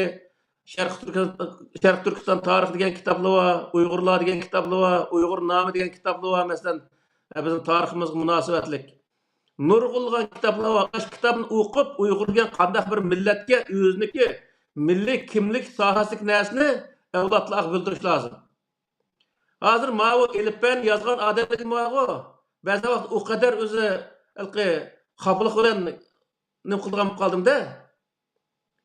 Elifben nim qıldı, onun müşteşqanniki hikayesini, büyürül qo'zni hikayelerini yazıp bu yerda adaki onun özü bazıları mavu Türkiye yazganlarının özü berip o Arapniki Ebu Bekir Umar'ni chiqirib aşındaq bir narsani yazdı.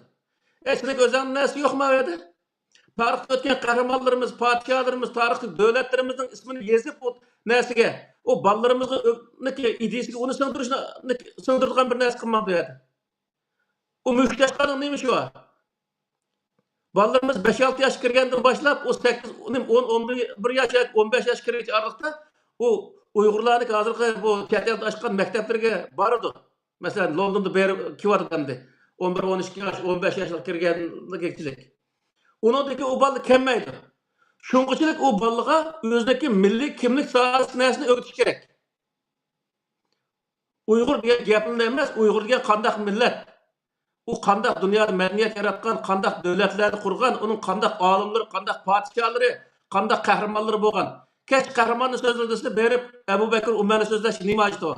U arab qahramonlari bo'lsa, biz nima aloqasi bor misol? Biz G'enovatorga o'xshash Mudaq özü batırlarını nurgulgan aşu Şarq Türkistan tarihlerinde nurgulgan batırlar var misal, alimlerimiz var. Şu alimlerin özünü milletki tunuşturuş, evlatlarımızı tunuşturuş, bu aşu hazır insanların vazifesi. Bu şu elifben tüzgen adamlarımız zaten bir aşındak nesli ölçümü bilmeyme, aşın nesli yok misal. Ketmen'nin paltının sörtünü çıkırıp bu yerda bizga Uyg'urcha gap qiladigan odamlar emas, Uyg'ur kallasi, Uyg'ur bo'lgan, Uyg'urni tushungan. Ya'ni men mushundaq bir inson ekanman deb Uyg'ur ideologiyasi o'zlashgan bir inson kerak. Men Uyg'urcha hech qanday bilmasimmi, zaten o adamın ideologiyası Uygur. Bu çıksa o adam Uygurluğunu davamlaştıra alaydı. Hazır bak Uygur sözlerken nene Xitaylı var. Uygur sözlüsün Uygur olmaydı o. O Uygur'un ideyası Uygur oluş gerek. Onun için bu nerselerde o müşteşkan o hakezanın ne gerek var bizge? Ballarınki vakti kız. Mesela bir kaç yıl aşağı vardı. Şu aralıkta özünün milletini, milli medeniyetini, örf adetini, hemen hersini bilip tam Uygur olup yetişişi lazım. İdeolojiye cihette. Bundak bolmay turup bu yerda keçti biz Arap hikayelerini ya olmaydı o qo'z bilan o'z bo'rining hikoyasini uni o'qib berish orqali bolani qanday uyg'ur qilib oldi. Shuning uchun bu yerda bu ilpa tuzadigan odamlarmi kichkina milliy ruh bilan milliy kimlikka ahamiyat bergan odamlar tuzish lozim. Qayerdagi bolaniki vaqtni olish uchun bu yer quruq cho'chaqni hikoyani tuzib Xitoynikini emasdek bolaning vaqtini oldigan bunday gaplarni qilmaslik lozim aslida.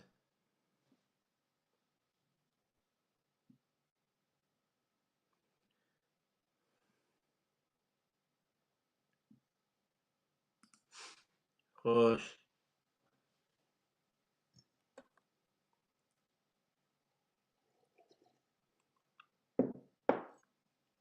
Aldı bilen ana şu evlatni dunyoga kelishiga sababchi bo'lgandan keyin uni o'qitamiz degandan keyin ota-onalar oldi bilan o'zlari o'qish kerak, o'zlari bilimli bo'lish kerak. Her zaman bolalarning so'ragan savollariga to'g'ri javoblarni berish kerak. Hem üzünüme bu dinde dini monopolluktan kişi petvalam so'rab zadi şu qizil shapka kiysak halol mı haram mı? Onu qilsak halol mı haram mı dedim. Aşında halat kep qilishdan qutulish uchun qanday qilish kerak? Aldan Qur'oni Karimni qo'liga elib o'qish kerak, shundaymi? Al bilan odam o'zi mustaqil bo'lishi kerak, o'zi tushunadigan, o'zi tafakkur qiladigan, o'zi mustaqil yashay oladigan, kishi boshqalarning yordam bilan boshqalarning buni yetib menishiga qarab o'tmay o'zini kuchlantirish kerakchi. Bu bek muhim.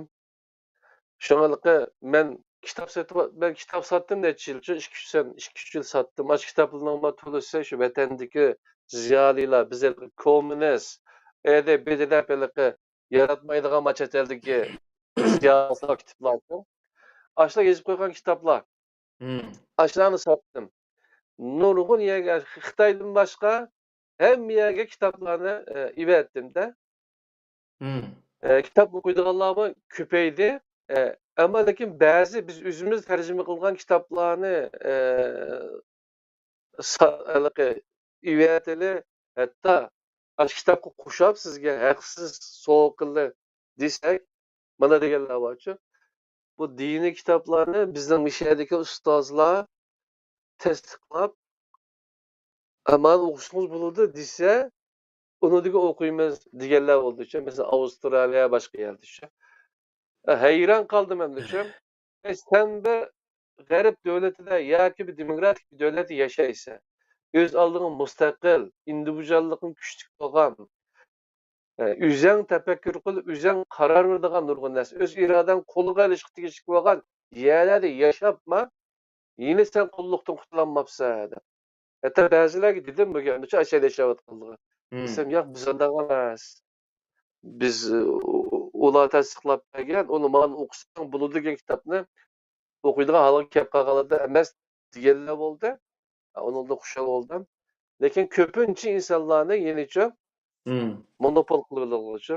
Mayli sen Amerikada, mayli Tokioda, mayli Torontoda yasha, ammo sen yeni shularning siziqidan chiqolmabdi. Bunlar ishlar dahi adam hayron qiladi. Senin London'dan bağımlı ki Elbette var. Bu yer bolmaýandy, bu yer diýende bizge tigimli turdigan bir adam bolmasa bolmaýdy go. Düşman Xitoy emas, bizge düşmanlyk kılady.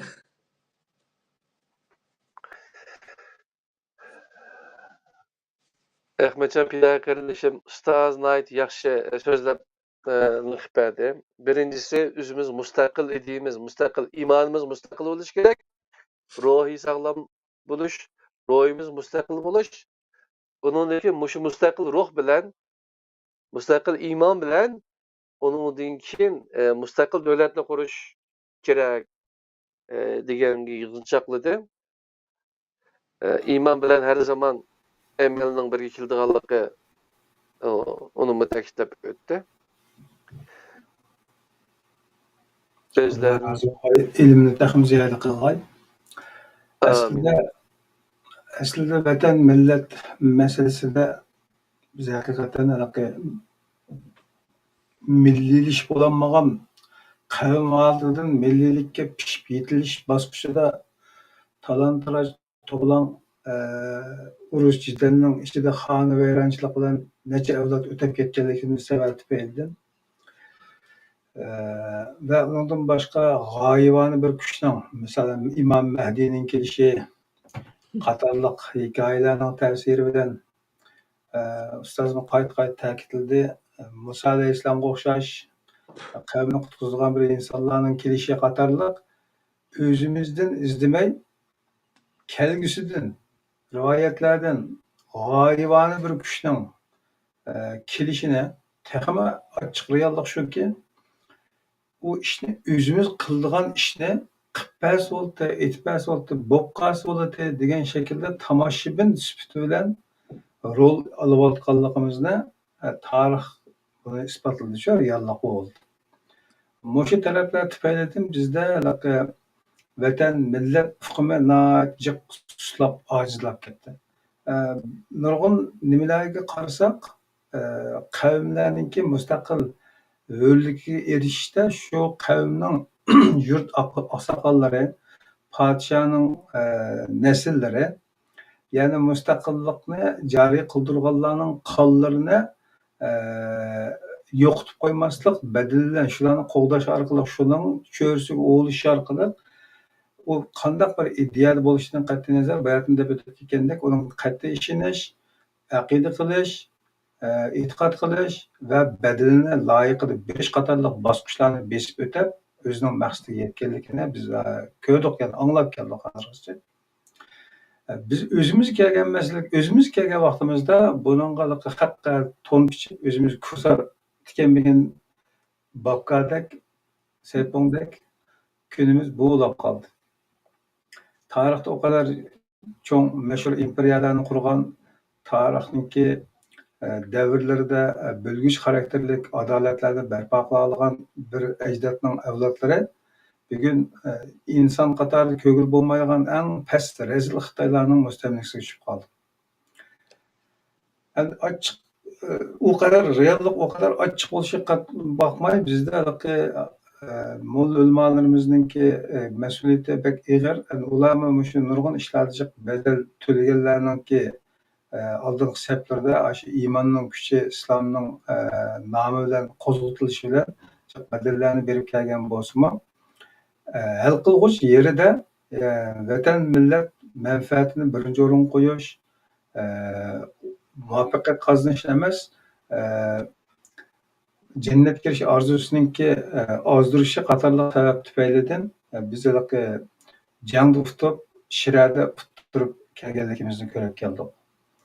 Hem de tarixni o'zgartirmaymiz, kelgusi biz nima qila olamiz degan masala kelgan chog'da bizni boshdan oyog'i shu bo'lib, shu Qur'ondan nazar programmasini boshlashning sabablaridan birisi shu edi.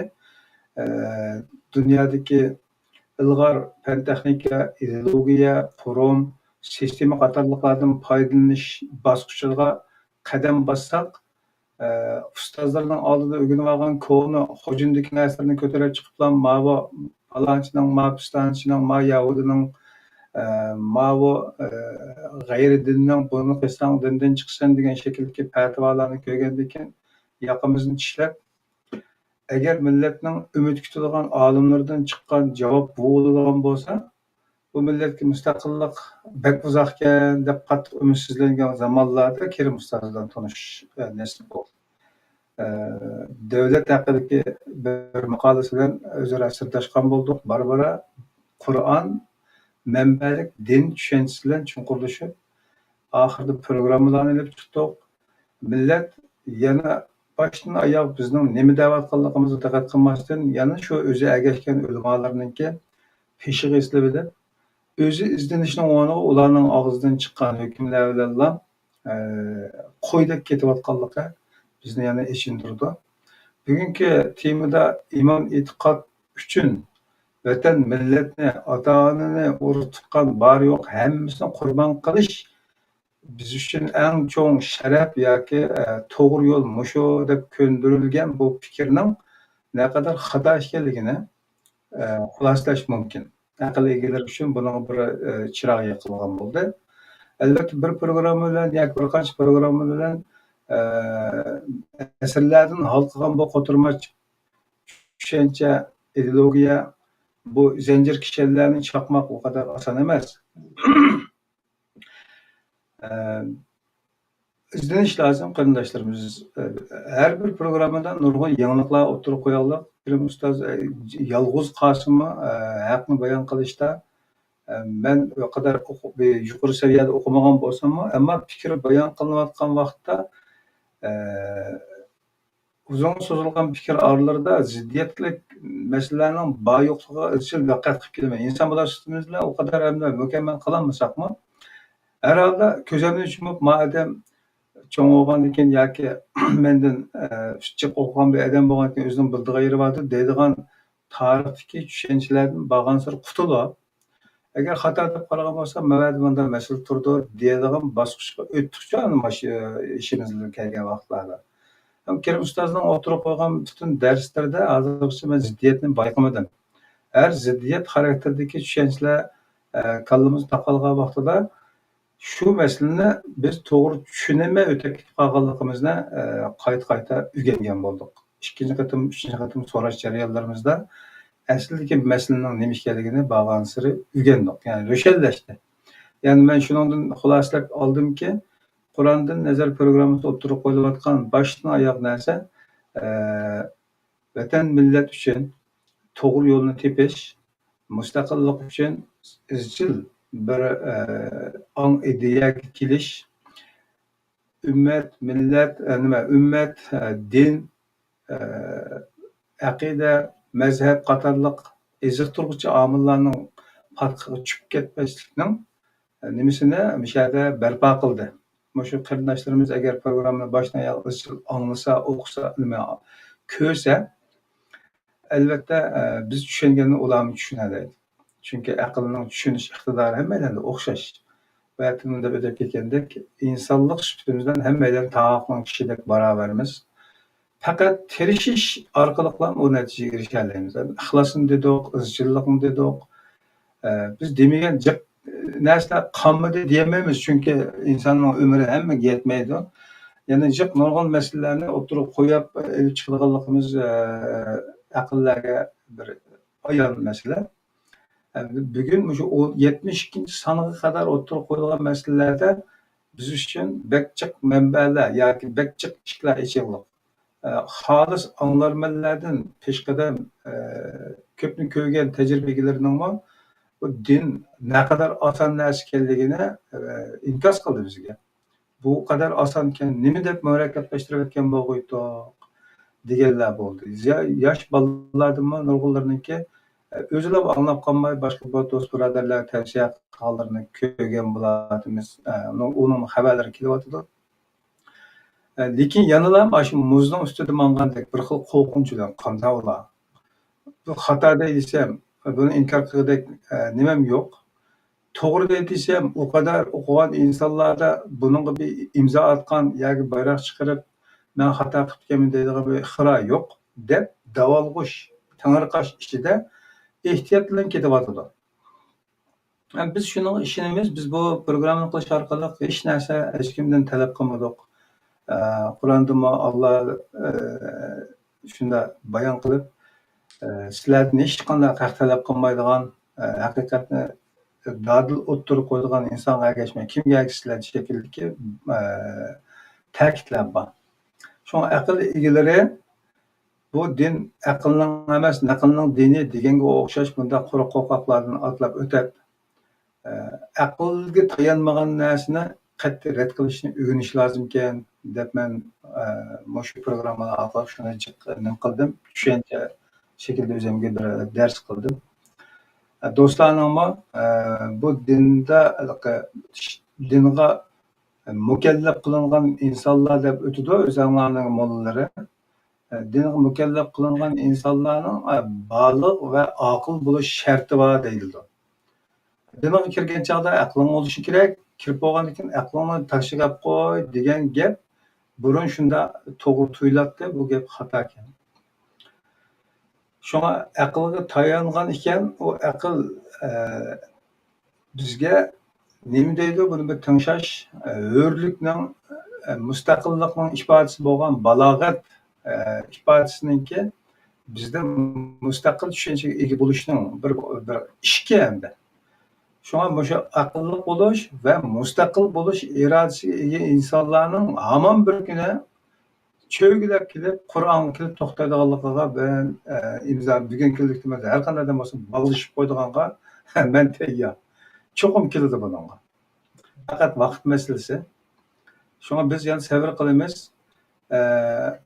Bugungi temada taxmin muhim bir aqllarga ishorat qilgan narsadan birisi nima desa, vatan o kadar dette, xalq o kadar dette, vatan mustamlikda qolgan avval aslida sen nima deb bu bir butunlikdagi narsa insonlarning e'tiqodiga parchalanish xarakterdagi narsani ko'tarib chiqishgan degan do'stlar, agar bugungi temani yaxshi diqqat qilib anglasa, shu programmaning ana markazida biz nimani maqsad qilib chiqqanligimizni tushunib yetalaydi deb o'ylayman.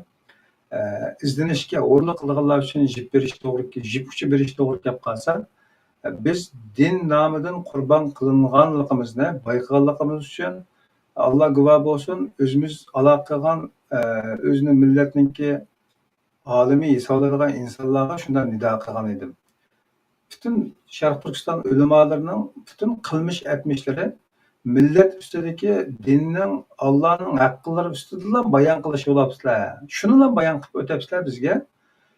Bundan keyin izlaninglarki, dinda millatning, vatanning qanday haqqilari bor ekan, mushaqdagi izlanishlarni qilib beringlar deb murojaat qilgan edim. Mana mush murojaatimizga Kerim ustozning programmalaridan nurg'un javoblarni oldik. Shunga boshqa qarindoshlarning diqqat qilib qo'yishini men tavsiya qilaman. Bugün programla alakalı benim başka sualım yok. Çünkü sual şakıltıdı yani. Nurg'un narsalarni şakılıp ketib qoldi. Çünkü men tim bek cho'ng tema. Buni har birisiga kirsek, yana chiqib bo'lmaymiz. Oldimizgi fursatlarda yana ayrim temalar orqali yoritiladi. Bek cho'ng ko'ringan binolarni ushshaq qishlardan tutib chiqqandek, biz hal qilmoqchi bo'lgan diniy masalalar, mustaqillik masalalari, vatan millatning, xalqning ozodligi qatorliqlarni shu ushshaq fikrlarning jug'lanmasidan bir butunlikka chiqadi inshaalloh. Shu men gapimni mishada tugitay, biraz uzun so'zlab qoldim. Rahmat, anglab berganingiz. Chiqqanlar qoldi. Allah razı olsun. Yani ustozning aqliga kelgan narsalar bo'lsa, qo'shimcha qo'shadigan so'zlar bo'lsa. Ba'zilarini deb o'tdim. Millet dini bilan bizning mustaqillik harakatimizning o'zini bir-biridan zid tushunishi nihoyat xato. Bir qism mollachaqlar degandek din undaq narsa emas. Her millatniki o'ziniki ishini o'zi qilishga boradigan va boshqa yerdan dushman izlashni to'sadigan bundaq bir din. Shuning uchun bu haqiqiy dinni o'rganish insonni vatanparvarlikdan, millat suyishdan to'sish emas, texmi shu ishga targ'ib qilgan bir narsa ekanligini bilib olish lozim. Biz mustaqil nima, biz haqiqiy bir Qur'on tasvirlagan musulmon bo'lsak, hech bir zaman millatimizni, vatanimizni so'ymaydigan inson bo'lib qolmaymiz. Texmi o'zi vatan, millat uchun kurash qilgan inson bo'la olamiz yani. Chunki Qur'on ve Kur'an'ı yetkizgen, Allah'ın kitaplarını yetkizgen bütün peygamberler degan o'xshash ikki xil mustaqillik uchun kurash qilgan. Birisi insoniyatning ruhiy mustaqilligi, ruhiy ozodligi uchun kurash qilgan bo'lsa, ikkinchisi o insonlarning haq-huquq, manfaatining mustaqilligi uchun kurash qilgan misol. Shuning uchun bu yerda mustaqillik nima? Iymon, e'tiqod mustaqillik uchun nihoyat kerakli bir narsa. Aslo o'zi zid bir narsa emas. Yani. Allah razı olsun, rahmet. İman, itiqat pek mühim. Her qanday bir insan bir işte muvaffaqiyat qazanaman dese çoxum itiqat bo'lish kerak deb. Menda dinga ishonmaydigan vaqtda hatto Dali Karningning kitoblari bor, inson tabiatidagi ortiqchilik va ojizlik deb shuningdami zodi e'tiqodning bek muhim ekanligini degan. Keyin to'g'ri yo'lni islom dinini topgandan keyin iymonninki bek muhim ekanligini o'rgandik, ammo keyin ma'lum yillarga kelgan chog'da vatan uchun kurash qilsang, millat uchun kurash qilsang, cehennemge uşukmaya girip gitse degan ideyalarning ta'siriga uchirdik. Onu deb öteyle. Şunu yaşlar köp Kur'an'ı köp okuş gerek, daim ügünüşü gerek, başkalarınınki hata yolga başlap gitişidin özünü pusaş gerek. Bunun için bilim lazım. Ustazlarının yurtup bergenге rahmet. En mühimisi öz aldığımızga Kur'an-ı Kerim'ni kolumuzga elip baştan ayak okup çıksak bizde her iki müstakillik apurdu. Allah razı olsun, rahmet silige. Davada kadirli qarindoshlar, yani bugünkü 72. dersimizde iman, itiqat ve müstakillik doğruluk mazmun sözlenip öttü. 73. ders temi var mı yok olması ki ilan kılamdık. Ki e'lon qilamiz. Meylan davası. Davası kadirli qarindoshlar, bugünkü Kur'an'da nazar 72. san program bir şeyde tamam oldu. Allah'ın özüge emanet. Esselamu aleyküm ve rahmetullahi ve berekatuhu.